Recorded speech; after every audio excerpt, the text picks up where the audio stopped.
Hello, this is Krystal, and thank you for joining me for this week's First Chapter Friday. Today I will be reading from our Henry County Read selection, Rebecca, by Daphne du Maurier. Chapter 1. Last night I dreamt I went to Manderley again. It seemed to me I stood by the iron gate leading to the drive, and for a while I could not enter, for the way was barred to me. There was a padlock and a chain upon the gate. I called in my dream to the lodge-keeper, and had no answer. And peering closer through the rusted spokes of the gate, I saw that the lodge was uninhabited. No smoke came from the chimney, and the little lattice windows gaped forlorn. Then, like all dreamers, I was possessed of a sudden with supernatural powers, and passed like a spirit through the barrier before me. The drive wound away in front of me, twisting and turning as it had always done. But as I advanced, I was aware that a change had come upon it. It was narrow and unkempt, not the drive that we had known. At first, I was puzzled and did not understand.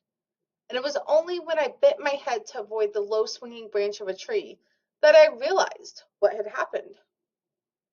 Nature had come into her own again, and little by little, in her stealthy, insidious way, had encroached upon the drive with long, tenacious fingers. The woods, always a menace, even in the past, had triumphed in the end. They crowded, dark and uncontrolled, to the borders of the drive. The beeches, with white, naked limbs, leant close to one another, their branches intermingled in a strange embrace, making a vault above my head like the archway of a church. And there were other trees as well, trees that I did not recognize. Squat oaks and tortured elms that straggled cheek by jowl with the beeches, and had thrust themselves out of the quiet earth, along with monster shrubs and plants, none of which I remembered. The drive was a ribbon now, a thread of its former self, with gravel surface gone and choked with grass and moss. The trees had thrown out low branches, making an impediment to progress. The gnarled roots looked like skeleton claws. Scattered here and again amongst this jungle growth, I would recognize shrubs that had been landmarks in our time, things of culture and grace. Hydrangeas, whose blue heads had been famous.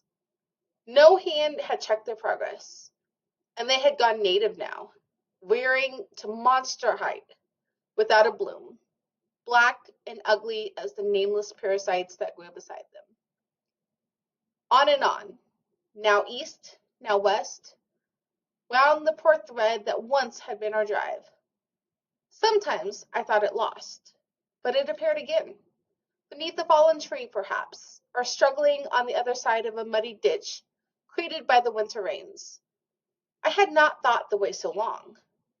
Surely the miles had multiplied, even as the trees had done, and this path led but to a labyrinth, some choked wilderness, and not to the house at all.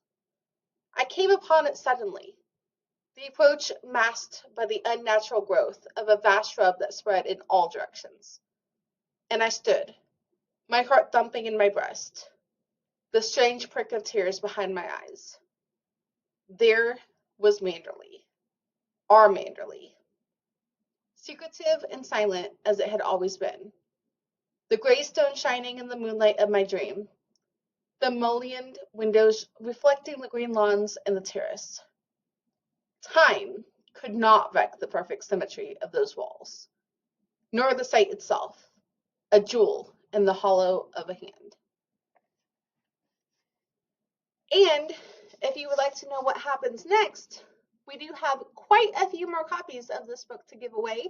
Please grab them in front of the main circulation desk.